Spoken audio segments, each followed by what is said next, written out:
राजस्थान के एक छोटे से गांव करणगढ़ में हर साल एक रहस्यमयी परंपरा निभाई जाती थी। मुखौटे का उत्सव, जिसमें लोग डरावने मुखौटे पहनकर रात भर नाचते थे। कहते थे कि यह उत्सव गांव को एक पुराने श्राप से बचाता है। लेकिन किसी को नहीं पता था कि इस परंपरा के पीछे क्या सच्चाई छिपी है। अदिति और रघुवीर एक डॉक्यूमेंट्री बनाने करणगढ़ पहुंचे। रघुवीर को गांव की परंपराएं बेहद दिलचस्प लगी, खासकर मुखौटे का उत्सव। लेकिन एक रात उत्सव से पहले ही वह अचानक गायब हो गया। गांव वालों ने चुप्पी साध ली। ये गांव है, शहर नहीं। यहां हर चीज दिखती नहीं, महसूस होती है। पंडित वीरेंद्र अदिति को बताया गया कि शायद रघुवीर खुद चला गया होगा, लेकिन उसका कैमरा, कपड़े और मोबाइल उसी के कमरे में मिले। अदिति को यकीन हो गया, कुछ तो छिपाया जा रहा है। अदिति ने खुद ही मुखौटा पहनकर उत्सव में हिस्सा लेने की ठानी। आधी रात को लोग लकड़ी की आग के चारों ओर नाच रहे थे, अजीबोगरीब मुखौटों में। लेकिन अचानक सब थम गया। सभी ने एक साथ कहा, अब वह जागेगा। तभी एक नकाबपोश अदिति की ओर बढ़ा। उसके हाथ में वही कैमरा था जो रघुवीर के पास था। रघु, अदिति ने डरते हुए पूछा। वह बोला नहीं, बस पास आकर उसे खींचने लगा। तभी पंडित वीरेंद्र ने आकर अदिति को छुड़ाया और बोला, अगर आज तुम बच गई तो कल तुम नहीं बचोगी। पंडित वीरेंद्र अदिति को पुराने मंदिर के तहखाने में ले गया। वहां पर सैकड़ों पुराने मुखौटे रखे थे। हर साल एक इंसान को मुखौटाधारी बनना होता है। उसका चेहरा, उसकी आत्मा मुखौटे में बंद हो जाती है। वो इंसान मरता नहीं, पर इंसान में नहीं रहता। इस बार रघुवीर को चुना गया क्योंकि उसने उस मास्क को छू लिया जो कभी नहीं छूना चाहिए था। अंतिम मास्क। आदित्य ने रघुवीर की आवाज को सुना। वह उसी मंदिर में मुखौटे के पीछे से बोल रहा था, मैं जिंदा हूं अदिति, लेकिन अब मैं वो नहीं रहा। इस मुखौटे ने मुझे बदल दिया है। तुम जाओ, यहां से चली जाओ। लेकिन अदिति हार मानने वालों में से नहीं थी। उसने अंतिम मास्क पहनने का निश्चय किया। पंडित ने चेतावनी दी, अगर तुमने मास्क पहना तो तुम उसकी जगह ले लोगी और शायद फिर वापस कभी ना आ सको। अदिति ने मास्क पहना। अदिति बेहोश हो गई। जब उसकी आंखें खुली, वह खुद को रघुवीर के सामने एक अजीब सी दुनिया में पाई, जहां सबके चेहरे नकली थे, डरावने थे, लेकिन सब रो रहे थे। यह थी मुखौटों की दुनिया, उन आत्माओं की जेल जो बलि चढ़ चुकी थी। वह जान गई, अगर किसी एक को अंतिम मास्क पहना दिया जाए तो एक आत्मा को मुक्ति मिल सकती है। रघुवीर ने मना किया, लेकिन अदिति ने जोर देकर कहा, अगर तुम मेरे बिना जी नहीं सकते तो अब मैं तुम्हारे बिना मर भी नहीं सकती। अदिति ने अंतिम मास्क को फिर से अपने चेहरे पर कस लिया, लेकिन इस बार उसने सच्चे प्रेम का बलिदान दिया। अदिति की आंखें फिर से खुली, पर अब वह गांव में नहीं थी, जयपुर के अस्पताल में थी। पास में रघुवीर बैठा था। सब कुछ वैसा ही था, लेकिन दोनों के चेहरों पर अब एक अजनबी खालीपन था। अदिति ने आईने में देखा। उसका चेहरा वैसा ही था, लेकिन उसकी आंखें, वो अब किसी और की थी। पंडित वीरेंद्र की एक चिट्ठी बगल में पड़ी थी। मुखौटा अब तुम्हारा है, अगली बल्ली के लिए तुम्हें बुलाया जाएगा। बहुत बढ़िया। अब मैं अंतिम मास्क कहानी का अगला भाग यानी सीक्वल लिख रहा हूं, जो डरावना, भावुक और धोखे से भरा होगा, जैसा आपने पहले मांगा था। पिछली बार अदिति ने अंतिम मास्क पहनकर अपने प्रेमी रघुवीर को उस शापित मुखौटा लोक से मुक्त किया था, लेकिन वो खुद उस श्राप का हिस्सा बन गई। उसकी आंखों में अब एक अजीब चमक और उसकी आत्मा में अंधेरा घर कर गया है। जयपुर में रघुवीर और अदिति साथ है, लेकिन कुछ बदल गया है। अदिति अब रात को चुपचाप छत पर बैठकर घंटों आसमान की ओर देखती है। उसका चेहरा वैसा ही है, पर आंखें वैसी नहीं। रघुवीर समझ नहीं पा रहा, क्या वो अदिति है या सिर्फ उसकी परछाई। एक रात अदिति ने सपने में सुना, मुखौटे की भूख अभी शांत नहीं हुई। एक दिन अदिति के ऑफिस में एक पार्सल आया, कोई भेजने वाला नहीं। अंदर वही अंतिम मुखौटा था, साथ में एक चिट्ठी। अब तुम अगली रानी हो, हर साल एक मुखौटा पहचानेगा अपनी नई बलि। अगर तुमने इनकार किया तो मास्क खुद किसी को चुन लेगा। अदिति ने मुखौटे को अलमारी में छुपा दिया, लेकिन अगली सुबह रघुवीर की आंखों के नीचे काले घेरे थे। उसने कहा, मैं रात भर बिना चेहरा वाले लोगों के सपने देखता रहा। अदिति को अब हर रात अजीब सपने आने लगे।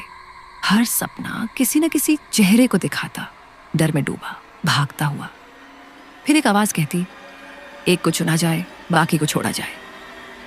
अदिति अब समझ चुकी थी, मुखौटा उसे लोगों को चुनने को कह रहा है, जो नाम वह सपने में देखती। अगले ही दिन वो इंसान या तो गायब हो जाता या पागल हो जाता। रघुवीर ने विरोध किया, लेकिन अदिति बोली, अगर मैंने किसी को न चुना तो मुखौटा खुद तुम्हें चुनेगा। रघुवीर ने अदिति से मुखौटा चुराने की योजना बनाई और वह उसे जलाने गया। लेकिन जैसे ही आग लगी, मुखौटा हवा में उड़ा और सीधा रघुवीर के चेहरे पर चिपक गया। रघुवीर चीख उठा और बेहोश हो गया। जब उसकी आंख खुली, वो खुद को कर्णगढ़ के उसी प्राचीन मंदिर में पाया। उसके सामने एक महिला खड़ी थी, पर वो अदिति नहीं थी। स्वागत है मुखौटा रानी की दुनिया में, उस महिला ने कहा। वो कोई और नहीं बल्कि पिछली मुखौटा रानी थी, जिसकी आत्मा कभी आच्छाद नहीं हुई थी। अब अदिति को सच समझ में आया, मुखौटा सिर्फ बलिदान नहीं मांगता, वो राजनीति करता है। हर रानी को लगता है कि वह मुखौटे को नियंत्रित कर सकती है, लेकिन असल में वह मुखौटा ही रानियों को चलाता है। अदिति ने ठान लिया, या तो ये चक्र टूटेगा या मैं टूट जाऊंगी। उसने आखिरी बार मास्क पहना और सब आत्माओं को इकट्ठा कर एक युद्ध छेड़ दिया। मंदिर की तह में जहां हजारों मुखौटे लटके थे, वहां आज रूहों की बगावत थी। अदिति ने हर रूह को एक मुखौटा पहनने को कहा। अब हर चेहरा एक आत्मा था। मुखौटे में आग लग गई, लेकिन इससे पहले कि सब जलता, मुखौटे की आत्मा जो सदियों से छिपी थी प्रकट हो गई। एक भयावह आकृति, बिना चेहरा, सिर्फ आवाज। मुझे चेहरा चाहिए, रानी नहीं। अदिति ने वो चेहरा दिया, अपना। वर्षों बाद कर्णगढ़ फिर से शांत है। लोग कहते हैं वहां अब कोई श्राप नहीं, पर मंदिर के नीचे अब भी एक आखिरी मुखौटा रखा है। उसके नीचे लिखा है, मुखौटा तो जल गया, पर रानी अब मास्क बन गई। कभी कभी रात में कोई नया मास्क बनता है और कोई नया चेहरा खो जाता है। बिल्कुल। अब मैं अंतिम मास्किंग की कहानी का भाग 3 लिख रहा हूं। इसमें होगा और भी ज्यादा डर, धोखा, रहस्य और एक नया मोड़। जब एक नया मुखौटा उठेगा तो और अतीत की रानी लौटेगी। कर्णगढ़ अब शांत है। अदिति के बलिदान के बाद सब कुछ सामान्य लगने लगा है, लेकिन असल शांति तब तक नहीं आती जब तक हर आत्मा अपने चेहरे के साथ न लौटे। जयपुर यूनिवर्सिटी की स्टूडेंट रागिनी एक रिसर्च पेपर के लिए लोक संस्कृति के मुखौटे पर काम कर रही थी। एक रात लाइब्रेरी के बंद कमरे में उसे एक संदिग्ध किताब मिली। किताब में कई चेहरों की तस्वीरें थीं और एक पन्ने पर लिखा था, जिसने सच का चेहरा देखा वो झूठ में जी नहीं सकता। अगले ही दिन से रागिनी को अजीब सपने आने लगे। अदिति की आंखें और एक जला हुआ मुखौटा। रागिनी जब जयपुर के बाहर एक वीरान हवेली में रिसर्च के लिए गई, उसे वहां जमीन में मिट्टी में दबा एक टूटा मुखौटा मिला। उसने उसे उठाया और वही हुआ जो होना था। चारों ओर की हवा थम गई।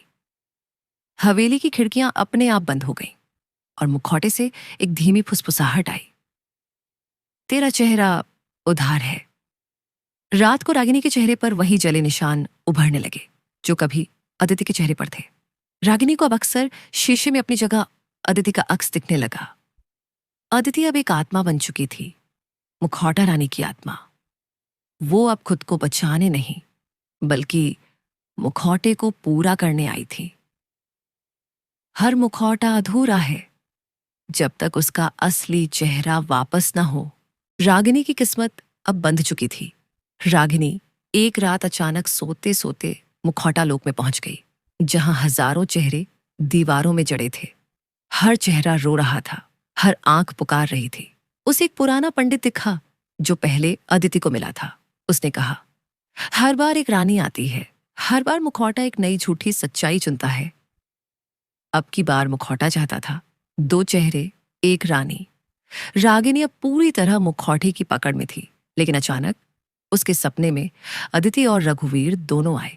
उन्होंने बताया, मुखौटा सच में नहीं जी सकता, अगर कोई अपनी असल पहचान याद रखे तो मुखौटा टूट सकता है।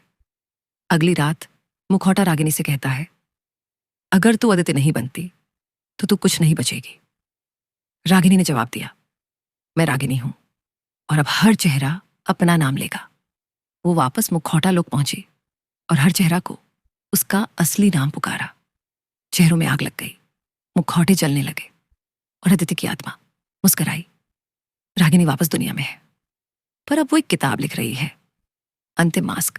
हर चेहरा एक कहानी। लोग पूछते हैं, क्या ये सच्चाई है?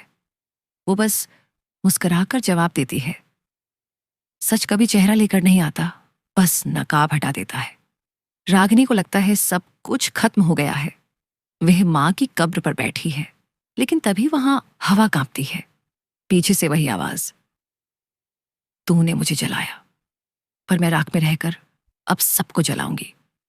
मुखौटा रानी की आत्मा पूरी तरह खत्म नहीं हुई थी। वो अब एक मल्टीफेस्ड राक्षसी छाया में बदल चुकी है, जो अलग अलग लोगों के शरीर में प्रवेश कर सकती है।